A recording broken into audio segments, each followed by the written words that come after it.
Hey, how's it going, everybody? It's Captain Atterbury with the Army ROTC here at University of New Mexico. Go Lobos. Today, we have a very special guest from Demon Company, Two Fury, former Commander Alexander Rodino. Sir, thank you very much for coming on this podcast and talking with us. I know we served together in Demon Company, and you're the commander, and just hearing your story and your experience is going to help these cadets a lot. If you don't mind, talk a little bit about your origin story.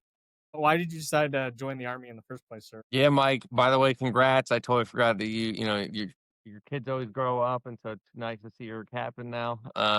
I'd say my origin story, I mean, I was gonna enlist out of high school, I'm gonna be completely honest with you. I was ready to go kick indoors and shoot terrorists in the face. I mean, it was the height of the GWAT, like most, red-blooded Americans were like, let's go get after it. Luckily, actually, a really good teacher of mine and my mom sat me down for like 30 seconds and they were like, hey, you should give this ROTC thing like just a look. And I was like, well, that's weird. But I was like, hey, I wouldn't mind going to college. I wanted to kind of, work on myself professionally and personally. And so I kind of saw that, my interests aligned. I wanted to go serve my country. This is a way I could serve my country and also get an education that would, help me out later on in life potentially. So I graduated from a high school in Montrose, Pennsylvania, which is in the middle of nowhere, and then went to school at Wilkes University, which is like 20 minutes away from the University of Scranton that everyone knows that's from The Office. And honestly, one of the best decisions I ever made because truly that experience, my ROTC experience and my college experience really set me up for success to be, a pretty decent leader and have a pretty awesome career in the Army. Okay, talking a little bit about that, did you like joining the military? Did you have anybody in your family who that was previously in the military that sort of was like a role model to you growing up, or?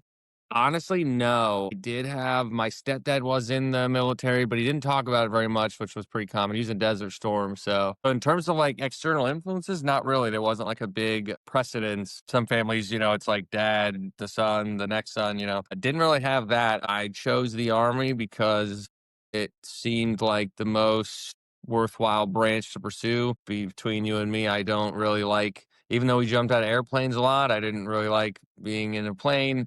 Definitely was not going to get caught being on a boat. I don't even know. There's like two other made up units. The Marines are cool, but it's rough. So I was like, the Army seems like it's legit, boots on the ground. Let's go. Oh, Obviously, once I figured out ROTC, go to college for 4 years, I kind of tampered my expectation a little bit. I found out about the scholarship for sure. It was definitely awesome. Definitely a huge help. I still ended up paying for like, living in the dorms.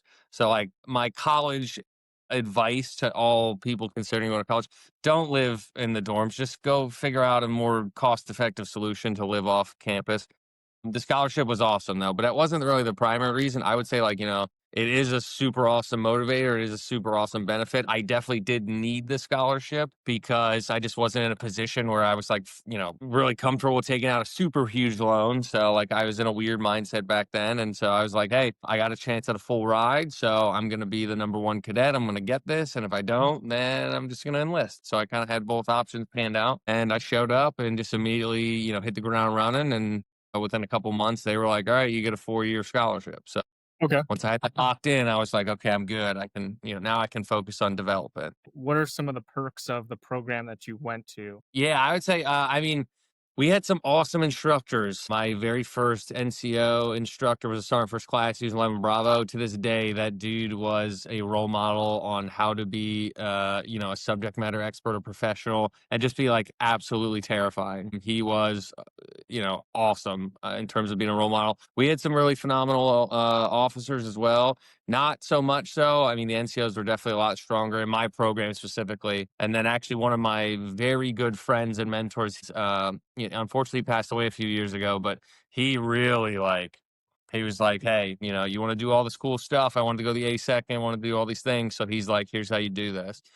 Yeah, I would say the program was good. I mean, the instructors we had were quality. We spent a lot of time in the woods too, man. Like when we would do our like labs, we'd be out, and I didn't realize at the time because I was just ignorant. But like we were out doing like Ranger School style patrols that honestly like were pretty high quality in terms of training. Like obviously we didn't have all the fancy stuff, but in terms of like the no nonsense like academic side of like what we're doing, like I saw as I progressed, and I remember to this day like some of the stuff I did as a cadet was super well resourced and had extremely knowledgeable people there to facilitate it. And so I would say that, yeah, my program was definitely huge in setting me up for success, 100%. Okay. And that's amazing to hear. I hear it from just about everybody who goes through a program or even just starting out your career is that it all starts from somewhere. You have to have a foundation. Whether you build your foundation in like Bullock or whether it starts in ROTC, the sooner you get a grasp of patrolling and things like that, that's where, you make your money, especially for like officers and stuff because you're planning the Mhm. shit. But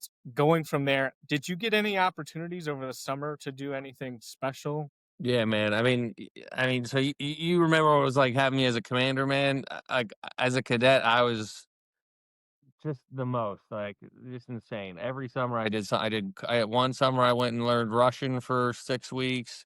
One summer I went to Romania for Culp. I don't know if they still have that, but Oh, like really? basically, Okay. yeah, we did Culp like a is militant gone, but the Project Global Officer that you did, it's still here, project. Oh, and yeah, we yeah, still absolutely. do send people. And how well is your like, you said you learned Russian? What university did you do it through? Actually, Raleigh. I went to Raleigh. Okay. Um, and what a great campus that was. I mean, coming from Pennsylvania to see Raleigh, North Carolina was awesome. Okay, nice. Was it an abroad program, or were you just there learning Russian for So full I time? went there for level 1 and 2, like, it was an intensive course where they packed basically the first, like, 2 years of Russian into 6 weeks. All we did for 8 hours a day was Russian. We lived on campus there. It was it was an awesome, phenomenal opportunity. I actually then the next summer, I went to Romania. The following summer, my junior year, I was supposed to go to, obviously, we called it CLC. They used to call it LDAC, whatever the final certification was. I had it lined up. I interviewed. I got accepted. I was supposed to go to like Latvia and Lithuania for like an 8 week in country, like immersive experience. But unfortunately, my instructor, my mentor friend, who I, love to this day, he was like, nah, man, I got you a slot to air assault school. So you're going to go to air assault school and then you're going to go to CLC and then you're just going to be a badass. We don't need you to go to language. And then I was like, "Ah, okay." So my fate was kind of decided for me. But yeah, super awesome opportunity. I'm glad that we're still doing Project Go. So Awesome. Yeah, and how well have you do you keep up with your Russian at all? Or is it something that you sort of remember and I mean, it's не хорошо. Yeah, я понимаю чуть-чуть, but I just haven't had a real reason. I mean, I still look into it every now and then, try and refresh. Mhm. I did speak in Russian. It's a good time. It's just not as much need here in Savannah, Georgia. Yeah, very true. Okay. But going from that, when were you 100% planning on going infantry from day one? Okay. Yes. Yep. So I joined ROTC. They said, "Hey, what do you want to do here, cadet?" And I said, "I want to kick indoors and shoot terrorists in the face." And they go, "Oh, that means you want to be an infantry officer." And I said, "Okay, that's what I want to be." And they were like, "What's your backup?" I was like, "There is no backup. It is I Mhm. am going to be an infantry officer, or I truthfully don't care what happens." Probably like a little bit of an immature approach, but at the same time, I went full send. I had to map out the whole system for me. Like, back then they used to have like points. I don't know how much of any of this is real or even if it was. I was at every DNC thing for JRTC. I was serving on every detail. I was leading every Ranger challenge like every single thing I could do. They told me, "Hey, this will help improve your standing." And so yeah, infantry was the only thing that I wanted to do. Okay. And you had gone through air assault school. I mean, I think, said that you were interested in the and even before, going to that unit. Did you hear Yep. about it while you're going through school? Like, how did you decide or want to get to that unit? Yeah, so honestly, growing up, I mean, I didn't have too many influences about the Army other than I understood kind of the basics of it. I did always like the culture of the Green Berets. And so I told my, initial mentors, "Hey, like, I want to go be a Green Beret." And they're like, "That's really weird. Most people don't say things like that." So they're like, "Here, this is how you get there. So go to the 82nd, be airborne qualified, try and get into RAF years down the road." I actually didn't even know what the 82nd was. Didn't know what being airborne really meant either. I was just like, "Hey, here's the plan. Got to be an infantry officer. So let's focus on that." And then, yeah, I went to air assault school as a cadet. Thank God I went as a cadet because it is an interesting course. The subject matter is pretty like good, but most of the time, like we were just getting smoked and just like, just the aerosol games were all constant. So it was a great course as a cadet to go to because it was a little bit more tougher and helped me out mentally with like, I can do this, but Mhm. I got out of the way so that when I was like a real adult, I didn't have to do that anymore.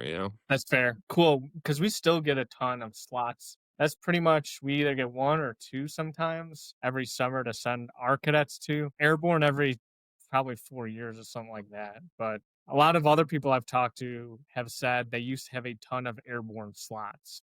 They used to, yeah. So we game my mentor and I, we gamed it.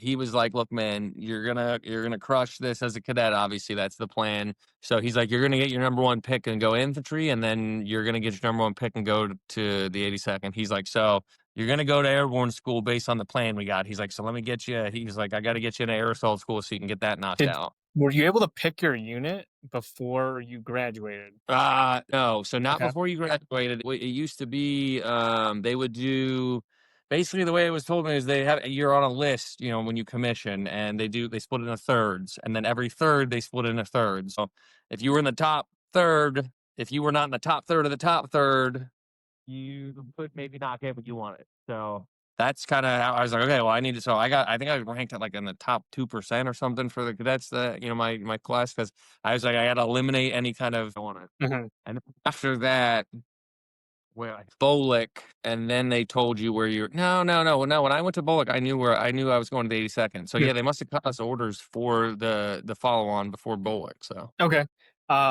Interesting. So on top of that, did you know which battalion or brigade you were gonna go to? no, that I did not know. Okay. Yeah, because now that I'm thinking about it, when I remember showing them to Bolick, and I remember like everyone had a unit patch, and so like the guys and the 101st guys were like, "Oh, cool Oh, airborne." really? Like the striker dudes were like, "Yo, striker." So yeah, we had our units tentatively assigned. I know some things got switched around, but yeah, we already kind of knew because that way then we already knew.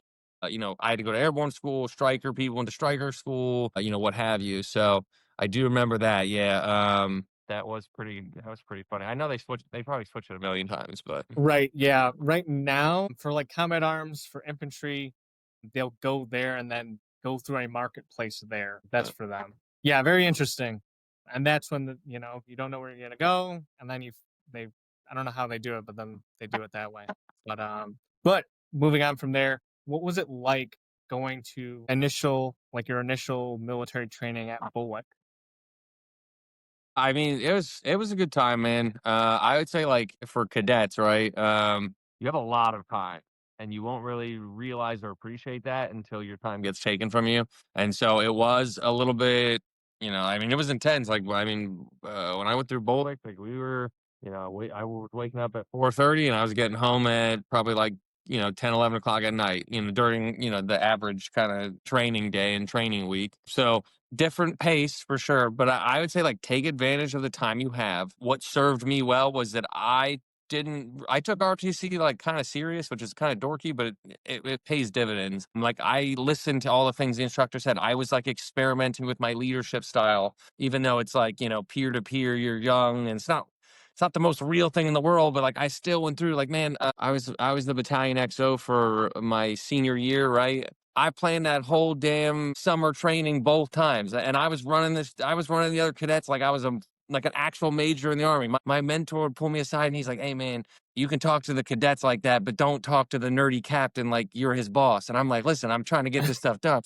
So like I took it really serious and it paid dividends. Like by the time I showed up to Bolick, I already had a lot of kind of mental models and experiences to kind of lean on. And so really for me, Bolick was just learning how to be an infantryman. Like, I could focus on that because I knew I had the leadership stuff decently. And of course, I mean, I learned a ton of stuff going through the course, but take the time you got and like prepare yourself physically.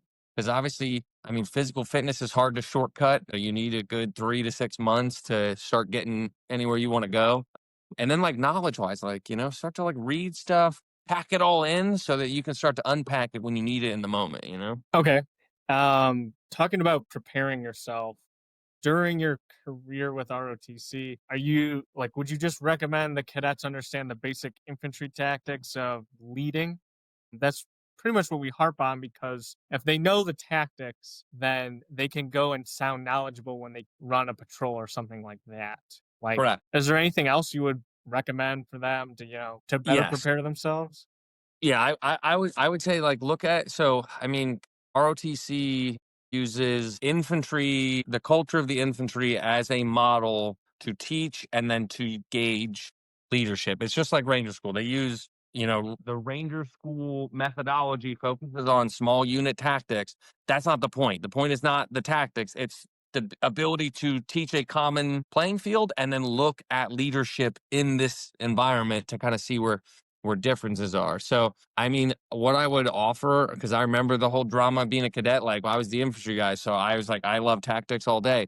And I remember the nurses are like, I don't care about this. So Mhm. what I would offer is like, as you progress in the army, as you progress in life, take like what you're given, which is in this case tactics, and then learn the heck out of it because this is the model by which you're being rated and observed. Real tactics, you're going to learn in your basic officer leader course, and it might not always apply to you. I mean, the funny thing that I found out, I mean, you remember in triple C we went through alpha 1 2 3 4 5. The triple C in the army has the same tactic tests, so it's like the MI guys and the aviator gals and the nurses are all doing the same thing, but it doesn't always, you know what I mean, like it doesn't have to apply. It just take it serious enough so that you can be observed and graded, and then you'll go from there. Going back to Bullock, what was your experience? Now you're with a bunch of other infantrymen with that as far as leadership. I will say Ibolic was definitely physically very demanding. I was in like pretty good shape, and even I remember like it was rough. I mean, but again, it was a little bit different of a time. We had some pretty interesting, instructors. My class was also the first class of the year, so like everybody in the course was like in the top, 5%, 1%. All the West Pointers just showed up. All they're all the top people. So it was a pretty like intense experience based on kind of all the aggregating factors. I would say it definitely taught me like, hey, in this profession, if you want to be a leader, you need to be able to produce value. And one of the most immediate ways you can produce value is by being in shape and never being like a burden physically to anybody. Also, physically, the more in shape you are, the more cognitively you're less inhibited by your lack of physical fitness. So, if you're in shape and you're moving fast and everything's going at the pace it needs to, you can still think and you can still be lethal with your mind. And so I think, yeah, it like showing me like, hey, you got to produce value. And so physical fitness was the first thing. Like, you have to be in good shape so that you could be a good leader. Otherwise, one leads to the other, but the other doesn't necessarily lead to the other in the reverse. So, and then yeah, producing value past that is also pretty important. Kind of like I didn't realize it, but when I went through Ranger School, I really picked up on all this stuff that like leaders, right? Like the Army has a great system. The Army has all these rules. They have ranks. They have, hey, when you become a captain, you're going to be a commander. And this is what a commander means. And everyone knows that, right? Like those things help that person in that leadership position. But what truly defines like great leaders from good leaders and maybe not so good leaders is that they can like generate value in their words and behaviors more so than what the system already kind of enforces. And so that's the other thing that Bullock showed me was that amongst relatively like peers, like we were all, we're all in the same rank. We're all like, we all did really well. We're all basically, neck and neck with each other. It showed me like, hey, what value do you produce? Because the value that you produce yourself will be perceived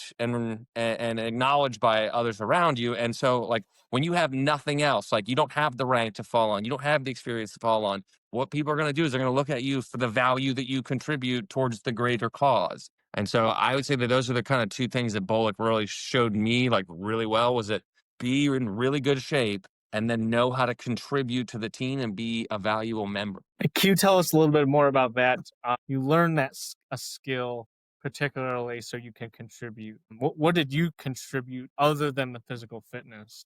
Yes, yes, social capital. I actually talk about that a lot in my book that's coming up. I really liked planning. So even when I was a cadet, I took every Army guide you can think of 3-0, 3-6, 3-70. Then at the time, ADRPs and ADPs were coming out. So I was reading the 3 dots. I was taking all the models because I wanted to know what, I wanted like what is it? There's like 14 or 15 editions of it, the Combat Leaders Field Guide. Like, I had these things memorized front page to back. So when it came to planning, I knew all the options. Like I knew, I knew that like, hey, as a cadet, we didn't really talk about indirect fires, but I know how indirect fires work because I have some kind. I know that it's here. I didn't actually learn it or have any experience with it past this, but like I have options, right? And so planning was a big thing for me that I could generate value because most people I realized like actually hated planning. So I could slide in and be like, hey, here's how this is formatted. Here's how, here's what you want to say. Boom, here's your thing. And most of the guys in Bolick and in Ranger School would be like, this is awesome. This is amazing. Hmm. Uh, and I had to kind of, that was how I offered value. The other way I offered value was being like the team leader or being the guy that like never stops. Cause like I was the sleepy ranger. If you put me down, I'm probably falling asleep. So instead, like I knew that. So I was like, hey, I'll volunteer to be the team leader. I'll volunteer to be the planning guy. I'll volunteer to, whatever keeps me up on my feet. I would say those are kind of the ways that I identified weakness and then turned that weakness into a strength by offering, something for the betterment of the group. Moving on with your career, did you go to airborne school immediately after? So I got done with Bolick and then I went to Ranger School like a month later, 2 months later. Trying to think because I started in June. Got done by like, yeah, we were done by I think October maybe. And Mhm. then I took the Ranger PT test, did all right. And they're like, you're gonna go in.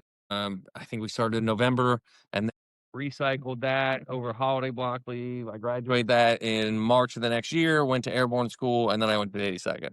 I tried to go to Pathfinder school and I basically like wouldn't stop. And so one of the eyeball cadre were like, hey, I got you a backdoor slot to Pathfinder, but he's like, hey, I just need you to get written consent from your BC that like it's not going to be an issue if you go there.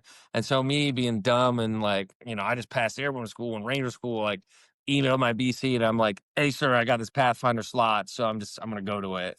And then he actually emailed me back and he was like, we are deploying. Get your ass here right now. And so I was like, okay, well, that answers that question. Okay, interesting. And tell us a little bit about what was the environment of the Army back then, because from what a lot of us hear, it was a patch chart and units were always deploying for about a year or such, correct? Yeah, I mean, so definitely, I remember as going through Bolick that like the unit you were getting assigned to was huge because some units didn't deploy, a lot of units deployed very frequently, and then some knew when they were deploying or others. Yeah, so the patch chart was super huge. So that one of the reasons I want to go to the 82nd, they were always deploying one, if not two brigades at any time were in and out, and so that's why I was pumped getting to go to the 82nd. But found out we were deploying, and I was like, all right, let's go.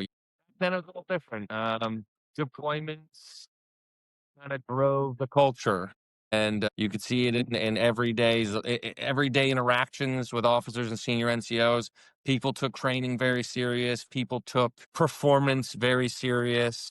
Because obviously, again, I mean, you got a lot of guys that are rotating back and forth and they're seeing a lot of stuff and not all of it's great. And so they're like, hey, this is what we do to stay alive. This is what we do to be lethal. And so walking into that environment as like it kind of set me up for my whole career. It also kind of ruined me in a lot of ways because I deployed, I think I got to the 82nd, in May?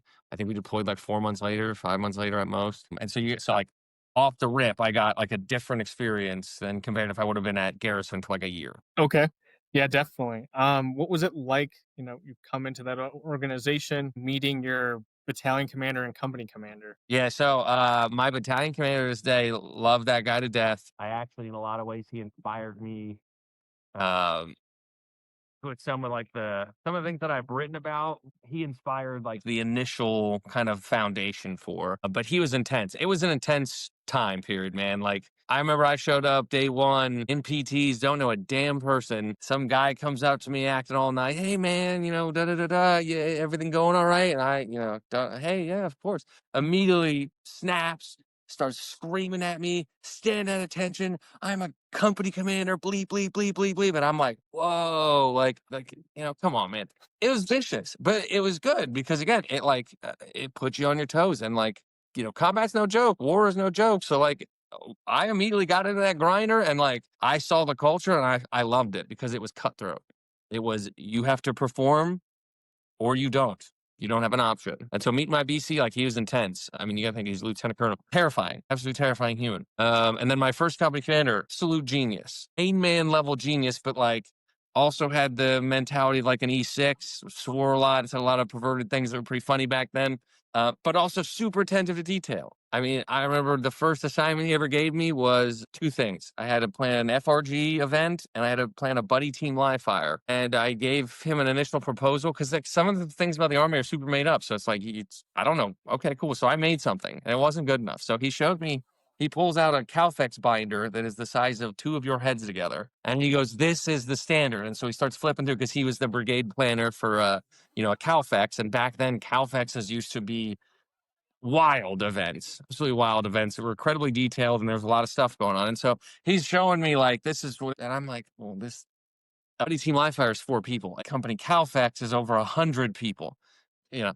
But it was awesome. It was great because that was my initial introduction to the Army. I had a battalion commander who could think like, Sun Tzu, but he could also shred you apart like a grinder. And then I had a company commander that was just equally as aggressive, but had me mapping things out to the gnat's ass detail. So that was like day one. Boom, welcome. It only kind of ramped up from there because we were getting ready to deploy right away. So Okay. And did you get slotted immediately? You're going to this platoon, this company, like go down there, meet your platoon sergeant, like get to work basically? yeah, so and listen, man. Fortune definitely favors the bold, as they say, but it also favors the prepared. And so I showed up at an okay time because I walked into the unit and most of the unit was on leave. And so I got a very intimate, direct experience with my battalion commander. He also loved having a posse. But so I was able to make face to face, and then not even like a day later or 2 days later, three more dudes from my bullet class show up, or the bullet class like one or two behind me. And so there's like four of us. I think there's four of us following him around. So we followed him around for like 2 weeks because he just likes having a posse. He was also showing us things. And Oh, again, he liked to coach and teach. So like, it was pretty interactive. And yeah, so after about 2 weeks of following around, he was also gauging us, asking us questions, seeing how we responded. I'm sure he was doing a little bit of his own assessing. And so yeah, they're like, "All right, guys, yep, you're gonna hang out in the three shop for a couple weeks, but like we got platoons coming your way." I remember there was this captain in the three shop who had been at the three shop for like 2 years. God rest his soul, especially in First Brigade 82nd. Back then was, he had a lot of heart and spirit, and a lot of that was probably dead. And he says, "Hey, you're going down to First Platoon ACO in a couple of weeks." I said, "Okay." So I remember I showed up, got in the bullpen, and I had nothing to do. And I'm watching my buddies had all been given assignments, and this captain was like, "Hey man, I don't have anything for you right this second, but don't worry, like I will, just like hang out." And so after about like 2 hours of me like twiddling my thumbs, I just said screw it. And so I left the battalion, went down to ACO. I started looking around, found first platoon, found the lieutenant, said, "Hey man, I'm your replacement." And he said, "Cool." And so then he introduced me to the company commander. "You're coming down here?" "Sir, I was told I'm being assigned to first platoon ACO." "Okay, sounds good." So I started doing a relief in place, started switching out property and everything. Luckily, it worked out because this guy had to go. He had to go take the scout platoon. So he basically handed me the platoon in 3 days. And then we ended up doing like a deployment readiness exercise. okay. When you say deployment readiness exercise, because I'm trying to understand, Mhm. going from the basically three IRFs, like stages of the IRF structure, was it basically like being on the two or IRF two? So yeah, it's a little What different. So back then it wasn't intensive even. training? Uh-huh. Yeah, IRF has come a long way. It used to be called GRF, the Global Response Force. You gotta understand, like when I showed up, man, yes, they had like the 1, 2, and 3, and there was like one unit that was like ready to go at a moment's notice. But like one brigade was always out the door, if not two. I mean, I think a few times in my career at the 82nd, like one unit was in Afghanistan, the other was in Iraq. They definitely had that, and that kind of guided what we did. But like everyone was deploying so much that like nobody that didn't matter. Now I Okay. did see the down tick of that because when we got back from my Afghanistan deployment, we jumped right into a 30-day ITC. So like we get off the plane, we get like 2 weeks off, 2 more weeks of getting ready, and then we did an ITC from buddy team live fire all the way to company Calfex complete. Which back then was not like that was very commonplace. Now, I mean, you remember it took us like 6 months to get from individual to battalion level certified, and it's like we didn't even do anything. But yeah, so I don't remember what you asked me initially. Sorry, I go on this Right. tangent. No, it's fine. But you bringing up something like the Calfex, like Yeah. I noticed that there's some other sort of like from what I'm hearing from you, that Calfex is a company basically just doing a live fire with Was it with another unit such as like Black I'm trying to say like Black Falcons or something like that? Somebody that was preparing like shooting Yeah, fires for you, and then also was it yeah, with yeah. attack So aviation?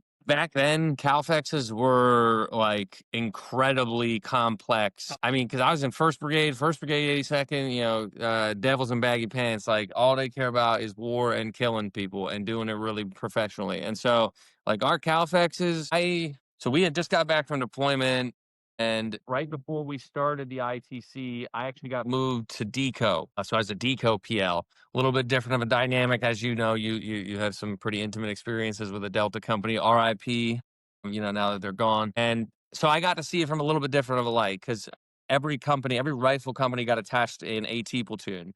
So naturally they attached me to my old company because I had just come from there. My commander had, he had his own 60s. He had 8s, he had he's he had, I mean, back then, like our battalion commander used to have us, even while we were doing training, he would be sitting there just like we did. Remember when we did was it sections live fires, where I was on the radio having you guys call for fire, call for Mhm. rotary, call for fixed wing. He was doing the same stuff to us in the Calfex. Like we had engineers that needed to do breaches, we had real smoke that needed to get, it was absolutely insane compared to compared to like what I saw, last couple years. Like it was incredibly complex, and the poor company commander. But that's the other thing. Like, I mean, it was like, dude, every day was the chopping block. So, like, if you mess something up on Calfex, like depending on how badly you messed it up, like you might not have had a job afterwards. Like it was cutthroat as heck. Hmm. But yeah, they were definitely like very complex, because my boss and his boss at the time, like they realized like this is training, so we need to ramp up the mental complexity. Okay. So you had gone through training, but going back a little bit to your first deployment, what Yeah. is it like to, I mean, at that point, had you been ingrained into your platoon and had that trust to lead them, trust from them to lead them? So let's see. I showed up.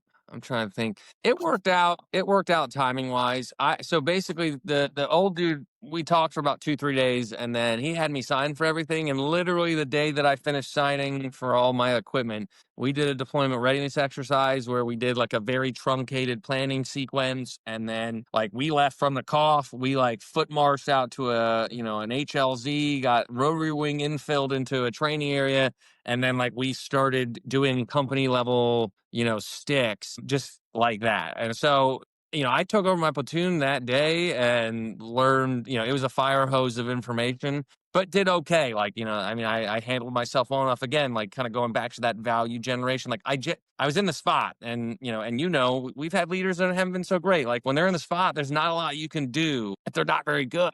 But if they're good and they're in the spot, the two things kind of really help solidify that person's position. So I did okay. I was able to earn, their trust initially, but I would say like we were at least ready so that when we deployed, like we had a tight enough bond that we were able to like, operate pretty coherently right off the bat. It only got stronger. Mhm. But back then, like, I mean, I used to tell you this all the time. Like, dude, with an infantry rifle platoon, like, it was like a pack of junkyard dogs, man. Like, you had to be the alpha dog. So, like, I used to, like I said, go back to PT, right? You're young, you don't really have a lot going for you except for the fact you can hopefully run circles around your people. Dude, I used to take my platoon for runs that were endless, because I'd be like, well, I don't really, they have more experience than me, so I have to prove my worth somehow. So I would just smoke the life out of them. And then they're like, okay, great. Like, Sir can run and he's in shape. We like him. Gotcha. Okay. What are some of the lessons you learned during your first deployment as a platoon leader? Definitely how to kind of handle stress. There was a lot of stressors going on. I mean, you got your normal work life balance or an attempt at that, and then you have like people trying to kill you. So the frames of reference are crazy. So I'd say, like, I mean, stress management for sure. Again, going back to that, like I saw the way things could be done. Like, hey, there are some things that like this is how we do them because this is what keeps people alive, or this is what keeps people downrange dead. But then also, like, I saw different things like, hey, like I can manage my own time. When we were deployed, unless you were on mission, like your time was like kind of your own time. So like I was working out 2-3 times a day, doing things that made sense for me, but still getting the job done. And so I learned kind of like very quickly, like this is how you be an adult in the Army. This is how you, like, you don't need anyone to tell you more than one time to go do something. Yeah. So I would say that's kind of the biggest thing I learned, was like, hey, this is how you be an adult in the Army. This is how you, it's a silent professional organization, and from that, like, I came back and I had a different mindset because I Okay. actually saw what mattered, you know? Yeah. Can you tell us a little bit about where First Brigade deployed to, what their mission was, and what Yeah, you were doing out there? yeah, so again, I apologize because I was a second lieutenant, so I got promoted to first lieutenant. So, like, unfortunately, looking back, I kind of maybe understand some things a little better now because, like, you have to get your. I was worried about leading my platoon. I was worried Uh-huh. about doing anything stupid. So I don't really have a lot of the big strokes of what we're doing. We were in Kandahar for sure, and then like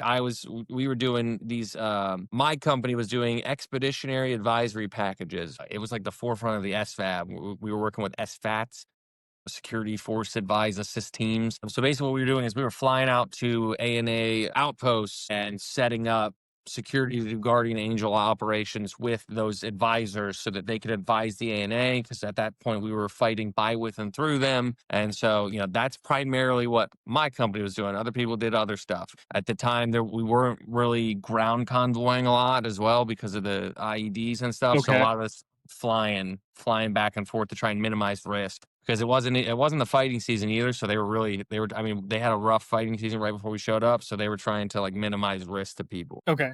And their fighting seasons mainly like fall, summer, spring, or was it? If I remember correctly, it's like a weird part of the spring all throughout the summer because that's when it's hot, and then, like, I mean, it still gets cold in the fall and the winter. I mean, I remember like what by November, December, it was like raining, it was freezing, and then like January is miserable, man. I never saw a marshmallow suit until we were in Afghanistan, and I remember just being like, back then, again, I just graduated Ranger School, stop wearing that. You don't need that. It's not that cold, but in reality, it was freezing and it was disgustingly Huh. cold and wet. Okay. So. All right. And then getting back from your deployment, you said you Mhm. had went into an intensive training cycle and then back into, what do you call it? A just a readiness exercise. Oh, yeah, okay, so that's right, I probably didn't actually answer your question the right way.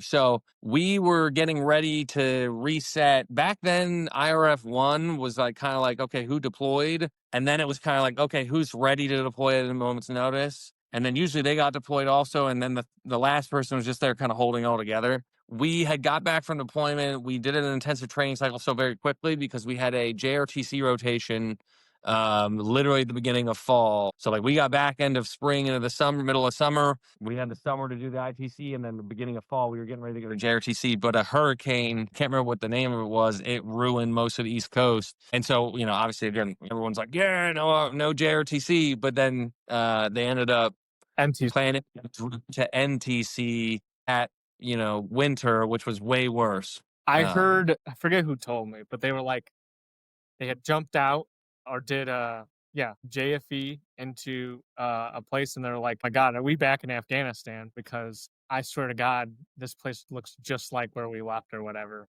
Yeah, so they didn't tell us where we were going. Because again, First Brigade did not play games, man. They were like, "This is a test of our deployment readiness, and so we will test you." And I remember I actually jumped into that exercise as a company commander because my company commander was going to RASP. He had just left not a week ago, and he's like, "Don't worry, nothing's happening, nothing's slated to happen," because he didn't know.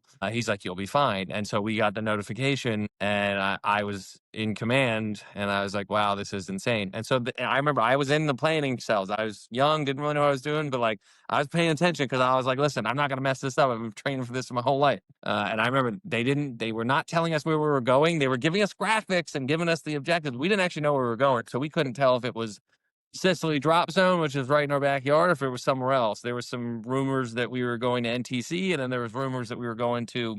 I can't remember what the play. JBLM has like an airfield that we've jumped on before. I can't remember what it's called, but that we thought maybe we were going there. So yes, and man, because we did an in-flight rig, which like that is wild. So, yeah, we're getting in-flight rig, and the winds are so high. They're like, yeah, no jump, no jump, no jump. And then I remember this dude started, hey, 20 minutes. I'm like, what do you mean the winds are still too high? 10 minutes, hey, no jump. The winds are still too high. They're like on the overhead, announcing this stuff.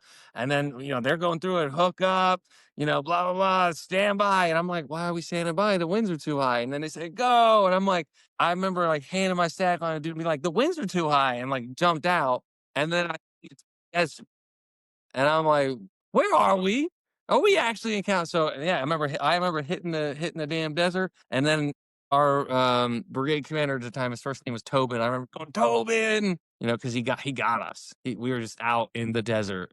And then I was like, all right, let's go. I gotta rock But and that's a roll. wild experience becoming, becoming the commander of your unit. What was it Yes. like to take over as that? Because were you the XO before or what? It was the XO. I'd been the Okay. XO for about 4 or 5 months. Okay. So I'm gonna be honest, man, I had a super awesome career. But most of it was riddled with like I had to constantly take over the next guy's jobs.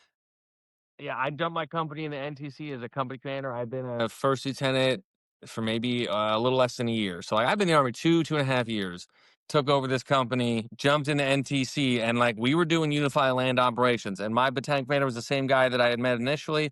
He didn't care. He looked me in the face. I don't care that you're a lieutenant. You're the XO. You're second in command. If this is real war, you're leading. So let's go. And so like I took that to heart a lot, and I learned you can do it, if you prepare for it. And so I was prepared. I did okay. And then I ended up again, not, within that next year and a half, I got another commander that came in. He had a baby right when we were going to JRTC. So I went and led my company through JRTC again as a lieutenant. Wild. But again, I had already done it once. So I was like, okay, cool. So I messed up different things. But overall, it went pretty well. And what's it like to, I mean, you being being an XO, you have your commander, but you have your first sergeant too. So what's it like, having your first sergeant, having that relationship? Like, were you guys Yeah, super man. strong or what? So my platoon sergeant was a new staff sergeant. He was just as aggressive and getting after it, but he was junior. He didn't have the same experience. And I love this dude. We're like this to this day. But the lack of experience is huge, and the lack of maturity and mature perspective is huge. They definitely, he did his job mentoring me as an NCO should. But I remember when I took over Blackheart Company, my first Sergeant Littleton, different relationship. I mean, this dude had been around, done the thing, seen the stuff, and so like we sat down and I said, "Hey, man, this is about to be wild." And he's like, "Yeah, you'll be all right. I've been watching you." That's all I got. I've been there like 3, 4 months. He goes, "Yeah, you'll be all right. I've been watching you." Okay, cool. Again, it was weird because it wasn't like there's this weird culture at the time because again, I was in the position. I wasn't supposed to be. So like, some people treated it very serious. Like, I don't care. Come on, you're the commander. Other people are like, you're just like the lieutenant captain. So it was very weird. But like, I will say having that initial kind of relationship with my first sergeant was crazy. Again, it wasn't like official. So, kind of Yeah, but in the end, you're a team. So if you screw up horribly, like you said, it still falls on you or even the whole company. correct. So it is Yes. insane. Yeah. Yeah, I mean, it was hard for me at that stage because I had the XO mentality. I started to see now how the commander worked. And then I could really see, like, okay, because I already knew kind of what First Sergeant did from the XO position. So then I got to see kind of, okay, what does he do? And honestly, my First Sergeant at the time was awesome because he had a lot of experience, but he didn't like to necessarily get involved unless he had to. So he liked to kind of supervise and see what was going on. Whereas like I was like hands on, I like to be front, let's go. And so he saw that, and luckily he had the maturity and the experience to be like, all right, man, lieutenant wants to be the commander, let him be the commander. And so he's let me run with it, and he was just doing what he needed to do to clean up, help me stay in, left and right. Yeah, I mean, I love that dude to this day. From there, you said you had also gone to JRTC, Mhm. as a commander. What happened between, I guess, that time period before, doing your own NTC sort of rotation to that JRTC rotation? Did the company do anything like really awesome, or did you go to any schools or anything like that? Yeah. So, while I was an XO, my first commander was cool. He was like all about incentivizing performance. Once I got in, started doing my job really well and above the standard, he sent me to jump master school. And then I got a new commander. We ended up doing another ITC. It was a little slower than the first one because at that point the deployments were slowing down a little bit, and we were seeing a transition. The GRF started to be like kind of revitalized. They were looking at it differently because things were changing. Like we could see it. We were slated to deploy at one point, and then all of a sudden we weren't slated to deploy. We had to be ready to deploy. So the culture was shifting itself. The new commander was awesome though. he had a lot of the same personality traits that like allowed us to continue doing things. He let me keep running the ship for him. So yeah, we did go through an entire ITC. Another one, it was a little bit slower, and we kind of did things the right way now because we didn't have to rush as much in preparation for that JRTC rotation. The only other thing, I did go to Pathfinder school, but again, like the way I did it, I found a class. I had an East buddy who failed. He wanted to go back. And so I kind of was like, all right, well, he knows the way. If I can get him in and I can get myself in, we can do this. And so we found a class that lined up perfectly with clean sweep, All American week, and then we were going on leave. So I came to my commander. I said, hey, look, sir, like, these 3 weeks are kind of a waste of time. Me and this E6, we're going to go to Pathfinder. Is that cool? And he was like, yeah, that's cool. This sounds like a great opportunity. And can you I tell us a didn't. little bit about that for people who, Mhm. what capability does it give the Army? So it's a really awesome course. It is incredibly academically rigorous, but essentially you become a little bit more of a subject matter expert on rotary wing and fixed wing platform capabilities in terms of airborne operations and logistics resupply. You do also learn a little bit more about like Army aviation and attack aviation, but it is an awesome course. They teach you how sling loading and sling load operations work, which we don't really practice or use very much anymore. And then you go into different types of HLZs based on different platforms to either do resupply or what have you. So it is Yeah, like an so the course is sling loads. The second is okay. HLZs and helicopters. So you do all the helicopter rotary wing stuff, and then the third week is DZs. These- Yeah, so they teach you about drop zones and they teach you about parachute suspended items, so like people or logistics resupply. So yeah, I mean, and I learned about like low cost, low altitude drops, like basically where you put a tarp together over some stuff and kick it out of a plane, a couple thousand feet above the ground. But you also learn all of the technical aspects of the drop zone stuff when you do talk about airborne operations, which was incredible. Yes. We use a lot of the techniques that they teach at the school. Yeah, because the history of the Pathfinders is that the airborne units always needed somebody to go in early, right, to mark the drop zones, and Correct. then from there. Yes. Yep. So as a Pathfinder, like you understand how to like find and solidify and like run HLZs and TZs, which I've seen in combat and I've seen in training where like if you have someone that can understand how rotary wing and fixed wing capabilities can resupply you or assist you with certain types of munitions and attack aviation, you have so many more options. Like I've seen like when we were at Passab, not Passab, Tarankout. We were at Tarankout for a mission, and like they were messing around with LCLAs because they wanted to get proficient at it. So they're like, what better way than to do a resupply on a company that's at a fob that has no ground line of communication or access. So I remember they shot an LCLA out over where we're at TK that had just rippets in it because they wanted to see it was a win-win. Like we got a Yeah, you couple get the hundred rippets. rippets and we got to get some data on like Uh, a real world LCLA drop. I also saw like in JRTC when I was the commander the first time, our battalion used it to basically you have the scouts go forward, find a couple of like clearing zones, just places that a parachute item could get to. And then we had helicopters fly ahead and just drop, water and food because they were going to be doing such a far movement. So they planned the route so that it had, resupply ahead of it. It cool. kept the trains low, so you Because didn't need all those wheeled vehicles because you already right, got all the stuff in front of you. it's like a different, if you're, I guess it's a way you got to think of all your options and keep your supplies going, keep your soldiers fed and stuff like that. Right. What time did you go to Triple C then? So I'm trying I to think. know. So Here, I one more thing. Did you do SFAB time before you went to Triple C, or and then no? Okay, Yeah, so I got done with being an XO. I became a battalion air officer, and then we deployed in 2020 to Iraq and Kuwait.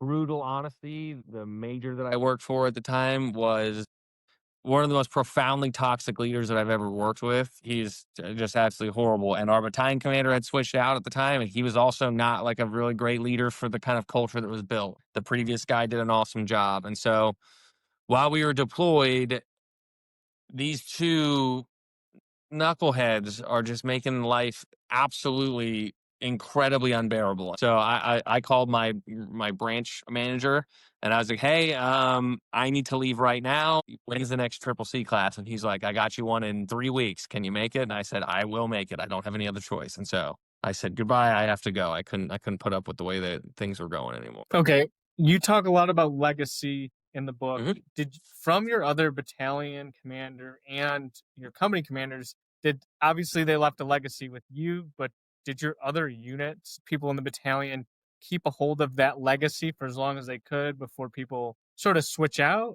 How does something Yeah. like that affect an organization? Yeah, so I went to school for psychology, sociology, and criminology. So like my background is in like social science, and again, I picked it because it was interesting and I liked it. I knew I was going to go be an officer, so I actually paid attention. I actually really liked it. I know some people are like, oh, nursing, I just I hate it, but it'll Hmm. respect. But I was fortunate enough I got to study what I like. So I see things a little bit different than a lot of people. And I watched it, man. Like at the pinnacle, we had a culture that was like this. It was incredible. Everybody was a high performer. Our lowest level performer was still like just an incredible person compared to other organizations. We had a lot of esprit de corps. I mean, dude, like I remember we used to talk about the lieutenants' relationships. Like, dude, the lieutenant gang just alone, because Right. that's where we had like 25, 26 of us we were like this. And lieutenants, you guys are all over the place these days. But like the bond was incredible. And then when we got a new guy, completely different priorities, but we were able to ride it to a certain point, and then things started changing too much. And like it's sad, man. You can see the visceral effects of like when a leadership change happens and the new leader, doesn't contribute value in the same way. The second part was, do units keep what, the culture they had?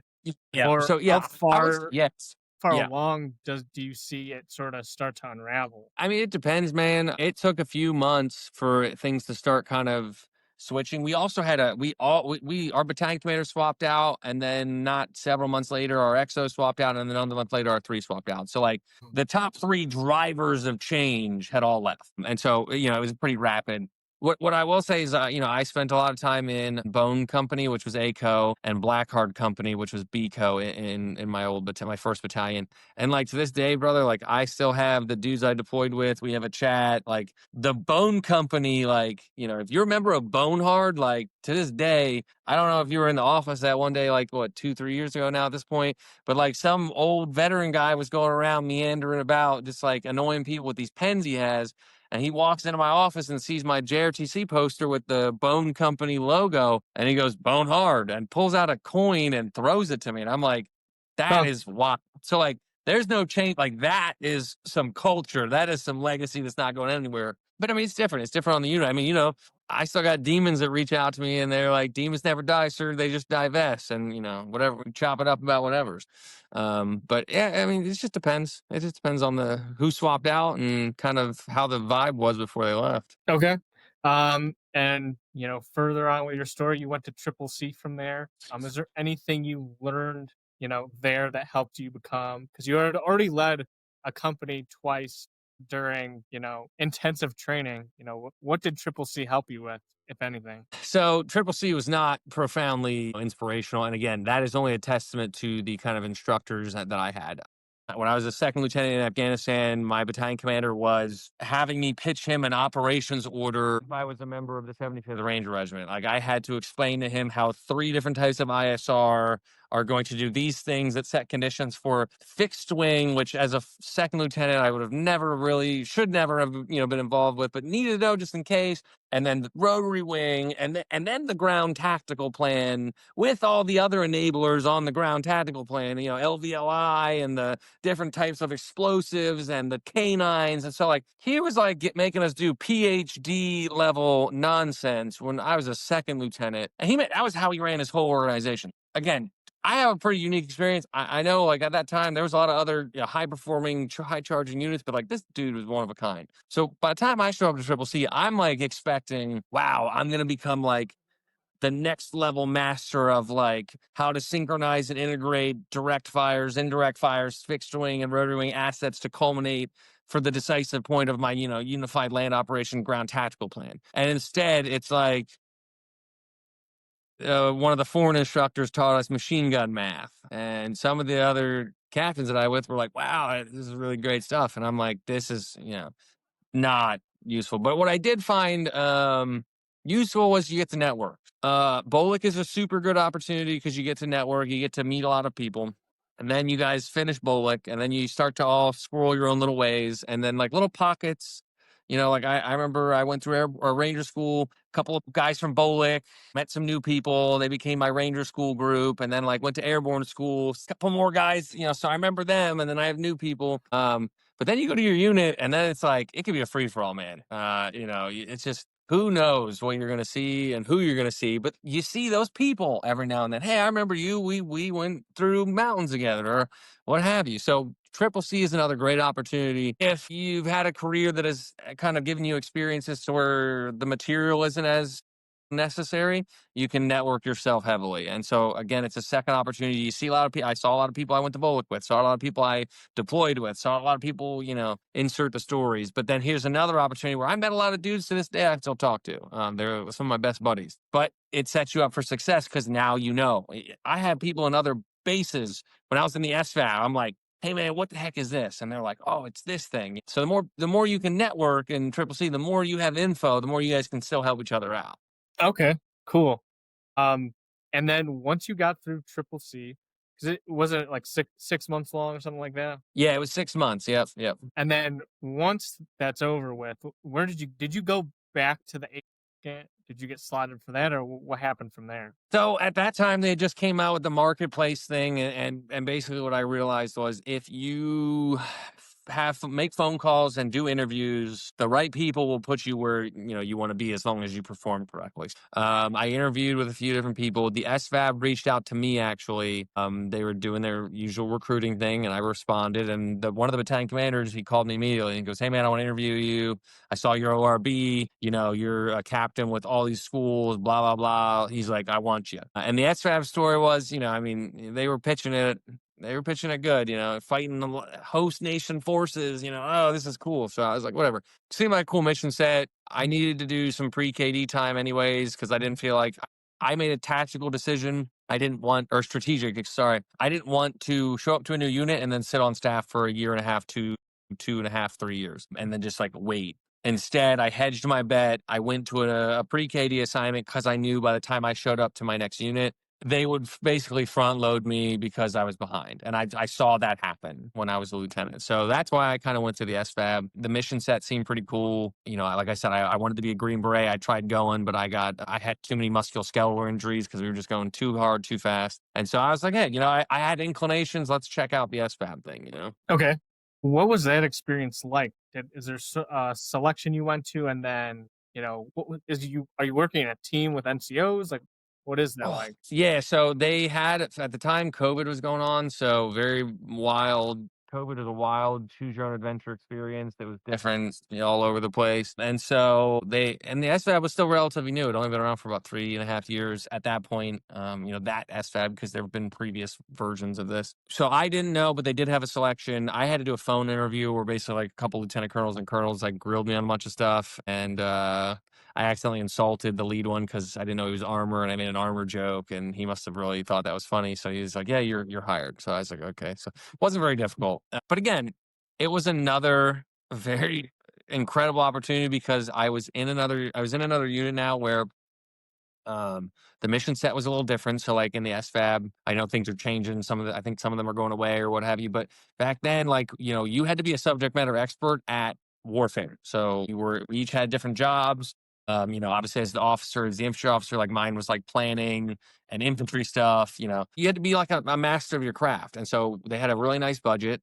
They didn't have the same constraints that like a typical infantry brigade combat team would have because their ultimate goal was to be masters of warfare so that we can go partner with host nation forces that are, that we're trying to work strategic goals with. And so we didn't have to deal with a lot of the same BS that a lot of other units did because we also only had, our lowest ranking person was an E5.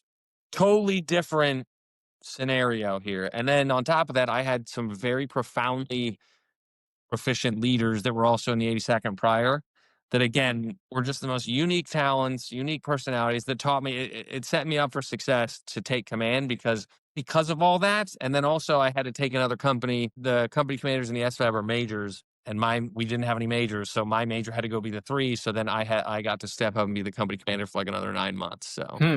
Okay. why? Yeah. And what missions were you in charge of? Like, what is there one host nation that a team would get sent to, or what? So we had a continent. So we were focused on Africa, and then we had different mission sets based on different countries that we were partnered with. And then we had some mission sets that were time based. They weren't like location based. So basically, what we were doing, we had to go through an individual style of training where we were doing individual training, skill level one tasks across medical, fires, what have you. Because again, the team concept's a little different. Like you got 11 to 13 people, depending on what kind of team you're on. Every MOS has certain like primary responsibilities and certain secondary responsibilities. A lot of it was modeled off of like SF and some of these like higher tier organizations. A lot of the modeling was the same. Because the Obviously, idea of the SF, like, that's what their job was initially, right? To go in and teach indigenous forces how to fight, correct? So they yes. just So needed more. one of their mission sets is unconventional warfare, Mhm. and then another mission set of theirs is security forces assistance. And so what the SFAB was designed to do was to help fill that gap for security forces assistance. Basically, because at that time SF was doing a lot more direct action. They were doing a lot more kinetic things in Mhm. very specific locations. The SAB was kind of brought about to like help shortcut that strategic gap because now we can send these teams of they don't have to be so specialized, but they can go and they can do some of the same stuff with security forces assistant that the Green Beret teams are not able to do at the time. Can you tell us a little bit about who you worked, like which nations you went to and worked with? Yeah, but like me specifically, I prepped my whole training plan. My company's whole training plan was specific to each team. So like I was the team zero. I was the company commander, but I was also the team zero team leader. And so the company commander kind of just does the administrative stuff and make sure that like everyone's kind of following the right path. But like, each team leader ran their own team. And so we were originally aligned with Senegal. So like we started learning, about Senegal culture and all this other stuff. And we were tying Senegal things into our training plan. Very weirdly, though, again, another reason why I've had some very crazy leadership moments. So after I was the company commander for about 9 months, and we finally get a new guy, the new major. He came in, and he did not. They kept me as his assistant, which is not a good idea. And so we did our validation exercise, and like he did not earn the trust of the team, and he did not produce the same value that I was able to. So there's a lot of tensions, and then through that, my battalion commander was like kind of watching this whole thing incorrectly, and he realized, okay, this captain clearly is in charge. This major is not, so we need to move this captain so this major can be in charge.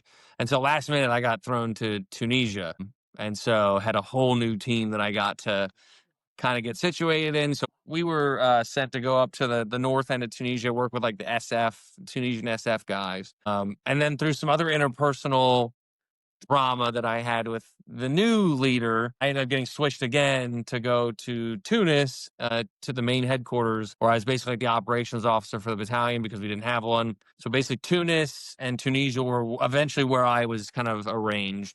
But originally it was Senegal, and there were other. We did stuff with Morocco. It was a big one.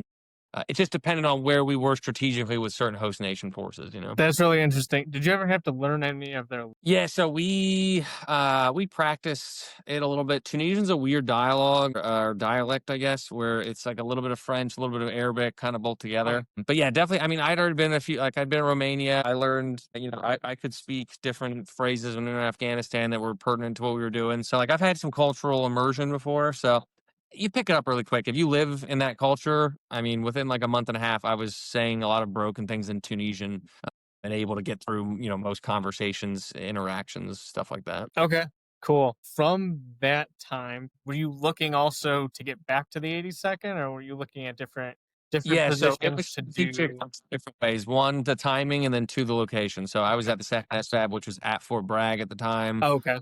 And so, yes, I knew it would be easier to go walk across the street than it was to, move across the country. Strategically, yes, I had put myself there.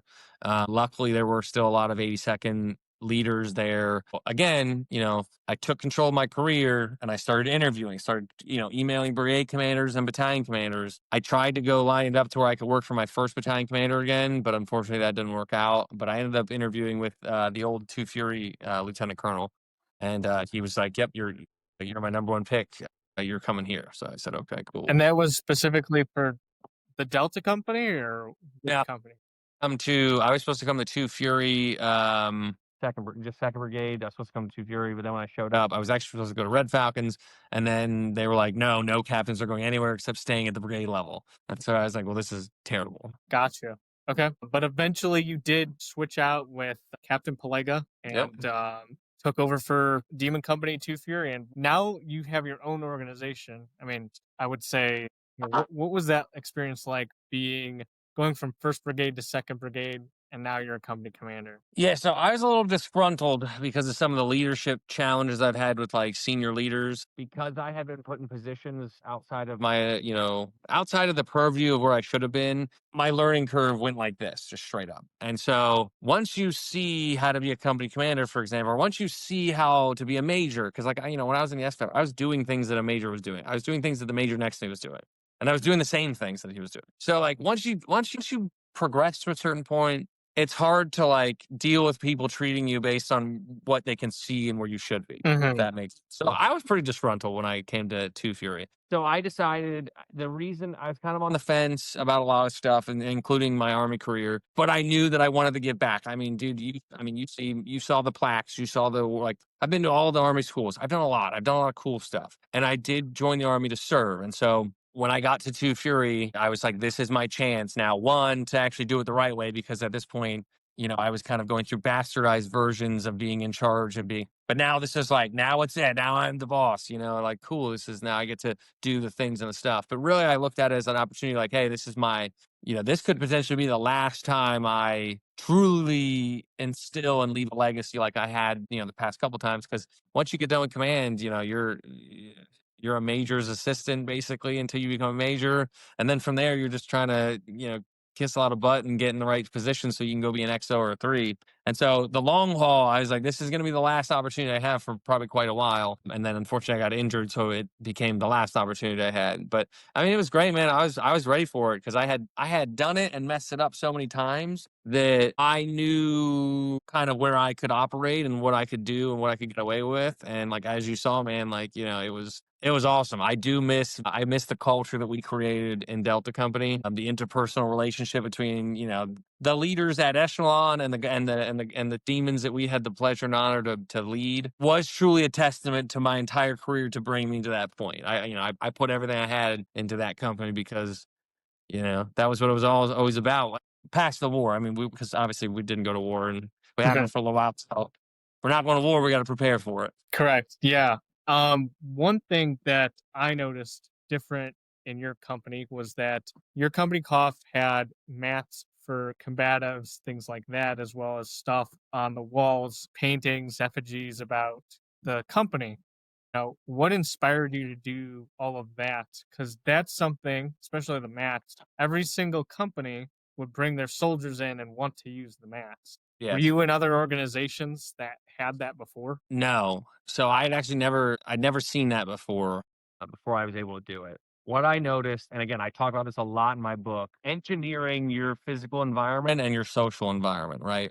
So ironically, when I came to Deco, I remember like doing inventories, right? The company operational footprint was not designed to be a productive, lethal place where people could train and personally and professionally develop themselves. People would be sitting up with their feet up on a lazy boy, puffing the vape. I'm like walking through vape smoke, trying to like, do my inventories. I'm like seeing people just sitting around BSing. And it's like, no. You do that at home. When you come to work in this organization, you come here to be a lethal trained professional killer in service of the country. So like already I could see kind of, indicators to me that like this environment is not engineered towards what I need it to be. And then I also saw that there wasn't a lot of identity in the company.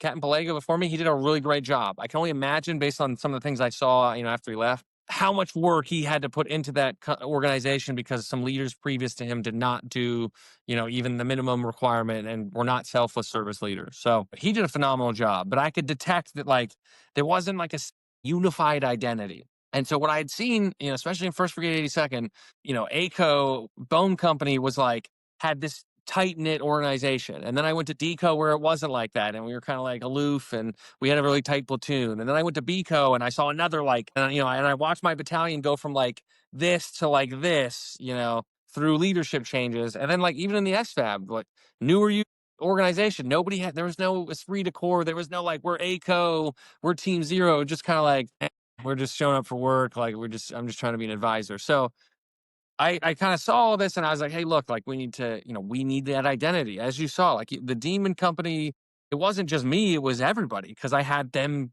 you know, created. And a lot of people gave me some flack at first, but it was all part of the process. Once you start getting the social identity and you rearrange the physical environment, then things start to click. And so that's why I changed the whole layout. And that's why I brought combatives mats in, was because I was like, hey, this is your workplace. I like to fight. And it's important for us to know how to do hand-to-hand combat and how to be a master of our craft. And there are a lot of like tertiary benefits to that I don't need to bore, you and the cadets with. But that's why I changed everything, because I was like, this is a place, this is a symbol, literally and perceptively, that like, this is where this environment is now. This is how this environment is going to be. This is a productive place. Because as you know, I didn't make people sit around it. If we didn't have any reason to be there, then go home and go away. But like when we're here, we're training, we're being lethal, we're doing things that matter. So yeah, that answer your question? Probably a long-winded Yeah, response. no, it does. No, that's good. So Mhm. they're yours because now you're the commander of the company. What was your experience working and developing your team starting off, and even Uh, with the other lieutenants as well? Yeah, it was awesome. I mean, so obviously for the cadets, right? It is super imperative as a commissioned officer, almost regardless of what MOS you pick and almost regardless of where you are in your career, you most likely are going to at some point be paired up with an NCO. In the infantry, this is very frequent. PLs have a platoon sergeant, company commanders have a first sergeant, battalion commanders have a sergeant major, etc. So the number one thing that you need to do when you get into position is start to collect data. So I didn't really make a whole lot of changes when I first got in the seat, but the first thing I did do decisively was I pulled my first sergeant, or I walked into his office a few times, sat down, and like we had some no BS talks. I typed up. I had the counseling statement that I gave you and all the other lieutenants and some of the key leaders. I gave that to him. Said, hey, this is kind of like what I'm about. Let's talk about some things.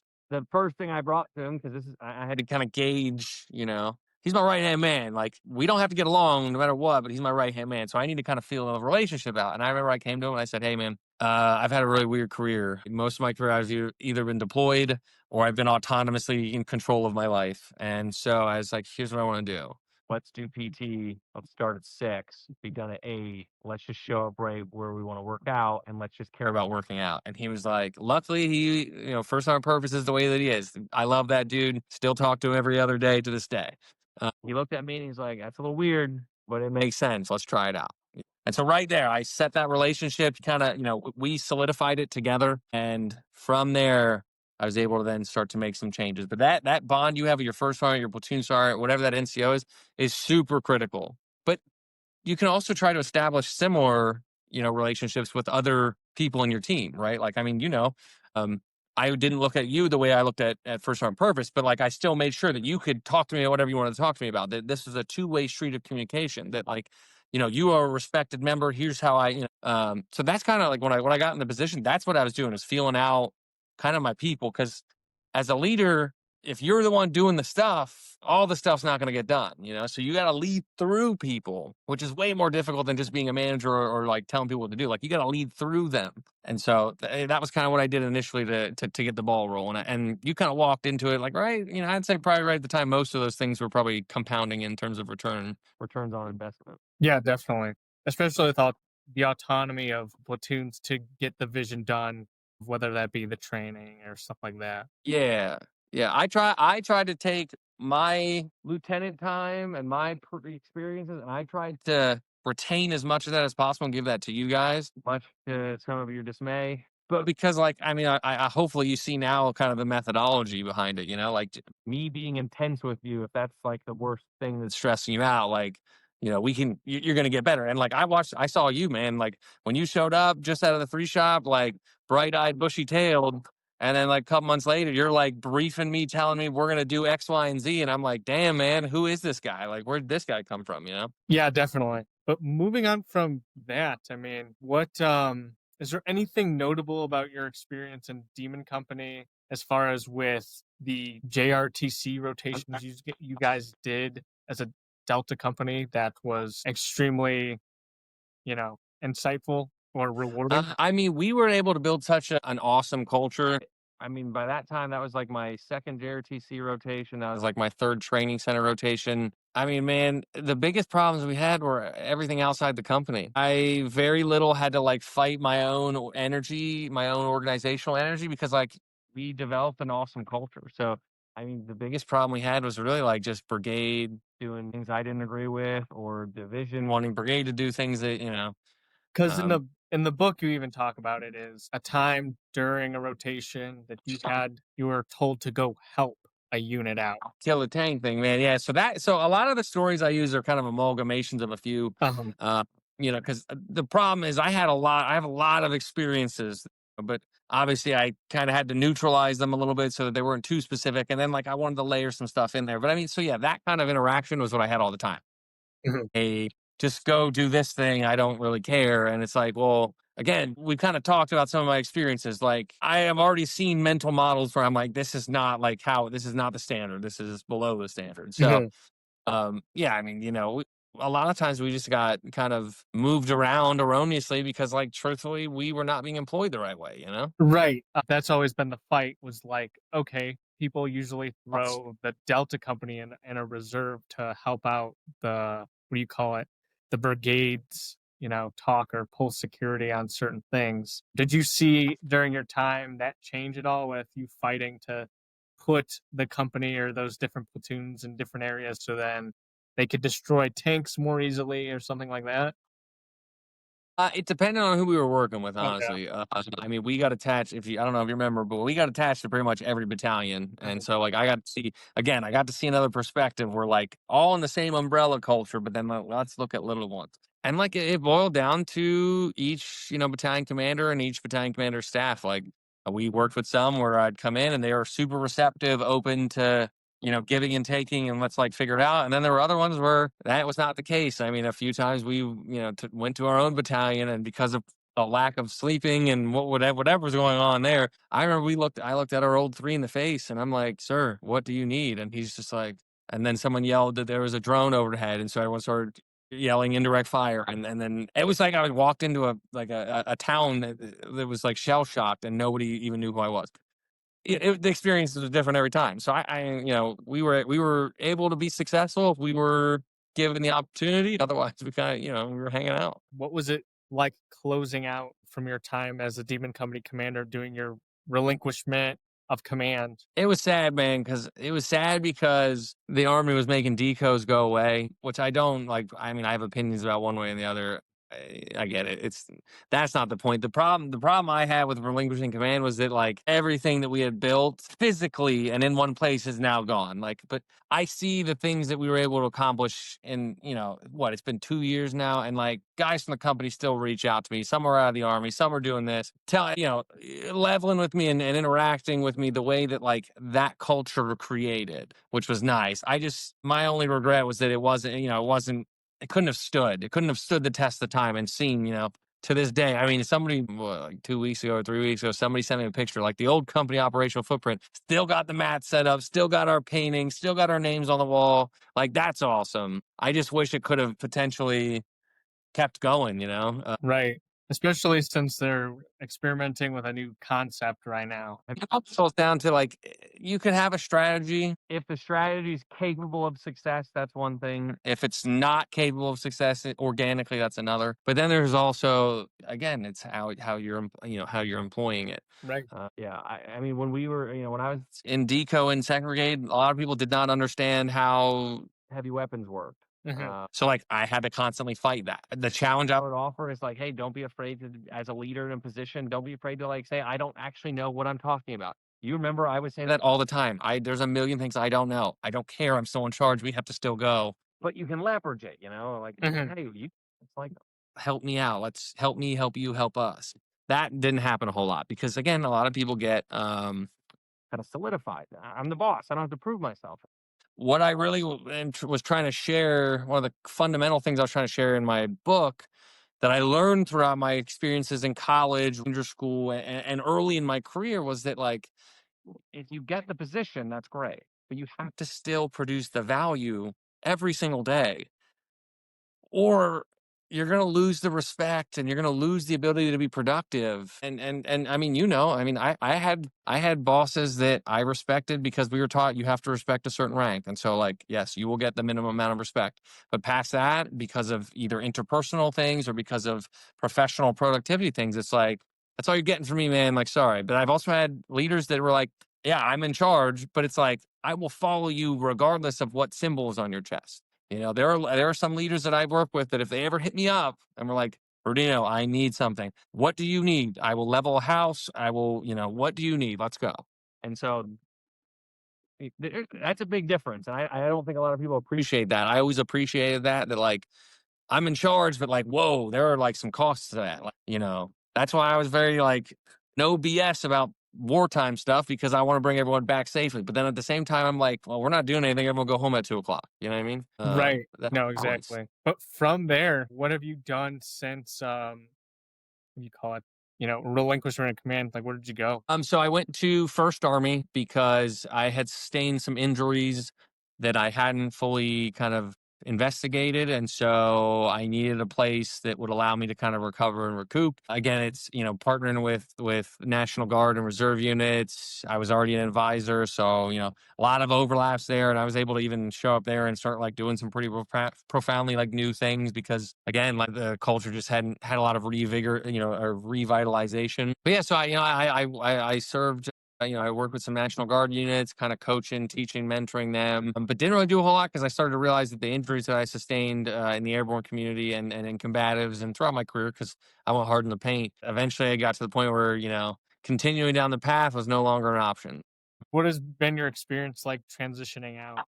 It was it was incredible. I mean, the Army's gonna set you up for a lot, but you're only gonna get in what you put out, or you're only gonna get out what you put in. And so, I mean, I decided to pursue a profession in real estate because it's another kind of selfless service type of profession where you can kind of serve others. So I got motivated because I didn't like the way that my realtor treated me when I bought a house, and so I figured I would lead people in a different way. And while I was doing real estate work, I realized like I really did like coaching and mentoring and guiding others. And the civilian sector is a little different. It's got different rules, and so like I was like, I want to give back. I want to like help, because I got a lot of experience. I learned a lot of stuff, a lot of crazy stuff. And if I just keep it in my own head, it doesn't help anybody.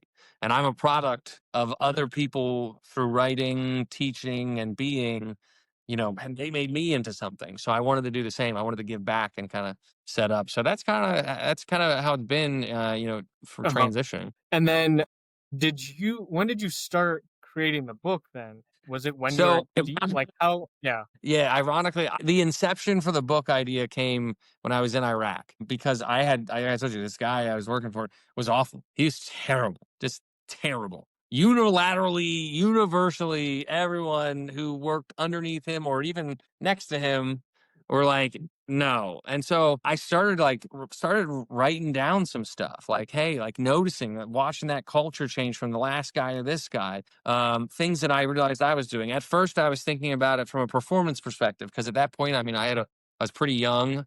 I wasn't even a captain yet, and like I'd gone airborne school, air assault school, got my EIB, went to ranger school, pathfinder school, JFO, what have you, like all these schools. So I was like, let me like see if I can, because I also when I had cadets, I loved mentoring them and like we would talk for hours and I'm sitting there talking. And after like 3 or 4 cadets, I realized I'm saying the same stuff. So, I was like, oh, but then, went to Africa, got a little busy. And then again, had some bad leadership experiences with, getting ready to go to Africa and in Africa. So again, I revisited my notes and I started collecting more. And then I got to Second Brigade and I was like, this is a sociological experiment right here. And so I started like just taking more notes and taking more notes. And So honestly, I mean, I've been writing, I've been wanting to write this for like, years, but it wasn't until I realized like, hey, my window of opportunity is coming to an end here. Like I was like, hey, all right, one of the last things I wanted to do as I was transitioning out of the army was finish a book so that I could have something, that hey, like I'm done, I'm out of the fight, but I'm not out of the fight completely. You know what I mean? Yeah, no, exactly. And where did the idea of like mindful intelligence come from? Is that just the idea of you needed to create a word for or some sort of a meaning for all of this conglomeration of knowledge? So, mindfulness intelligence, when I was in college, I studied a lot about mindfulness. I mean, again, I was a psych degree. I have a concentration in neuroscience. I almost got a minor. I just didn't feel like doing cellular molecular biology, which, if you're a nursing student or you do that, like, congratulations, you're very smart. So, yeah, but a lot of neuroscience. So, and mindfulness, there's a lot of like neuroscience that supports mindfulness. And so, when I had this very large collection of notes and things, I got notes from what I've seen never do. I've got notes from what I've seen you do, and then I've done things myself. And so I'm like looking at all this stuff, and I realized that the universal trait between people that I thought were like very awesome leaders and people that weren't was a level of awareness. And then I realized that like mindfulness has been kind of like a foundation that I learned it in college early enough for it to be useful. And I mean, it's part of performance psychology, I mean, if you're trained and ready to perform at a certain level, but you don't pay attention to the moment, you may not perform as well. And so I realized that that was kind of like the differentiator for me was like, hey, well, how mindful have the leaders I've been and how mindful of a person like have I been? And I realized that was kind of the unifying thread that like people that have like an enhanced amount of awareness generally like perform better and they lead better. Okay. Yeah, no, that totally makes sense, especially just looking at, initially cursory, reading over the book, taking those steps to make you a good observant leader will benefit you because then you could listen to your subordinates and or be prepared to make decisions. Ultimately really awesome. And we're excited for it to when it comes out. But yeah, Yeah, I'll keep you in the loop. yeah, for sure. And then just to end off, do you have any, advice for these cadets about to become lieutenants? For cadets, truly take advantage of the time you have now. Do more and do more of the right things now. The dividends will pay off. And also don't, I'm trying to think. One of the other things that I got taught early on was there are three rules. Rule number one is always look cool. Rule number two is never get lost. And if you do find yourself lost, rule number three is revert to rule number one. That was the biggest help for me when I was a cadet and like a young lieutenant. It sounds like kind of like trivial, but like if you think about it, you shouldn't ever get lost. You should know where you are. That applies literally and, kind of conceptually in an abstract way. But also, like, even if you are lost, only you know that probably. So, like, just look cool and like be cool because as a cadet there's like a million things going on. It's okay, like take a deep breath. Everyone's going to look at you if you're in charge. Just be cool, be in charge, and then when you're not, just like prepare for it. Just like watch other people. But yeah, I would say prepare. Use the time you got. It is awesome. I definitely spent a lot of time developing myself personally and professionally in college as a cadet and as a second lieutenant in that training environment, because once you leave that training environment, you're in it, you gotta work. So, it's kinda like you don't really have a lot of time to prepare yourself then. Yeah, no kidding. But sir, thank you so much for being on the podcast and Yeah. sharing all of your wisdom. It's huge, and I hope the cadets get a lot out of this, and I'm sure they will. Yeah, I'm happy to talk more. I'm happy to do a live Q&A. You let me know, man. I appreciate the opportunity. Thanks for letting me talk.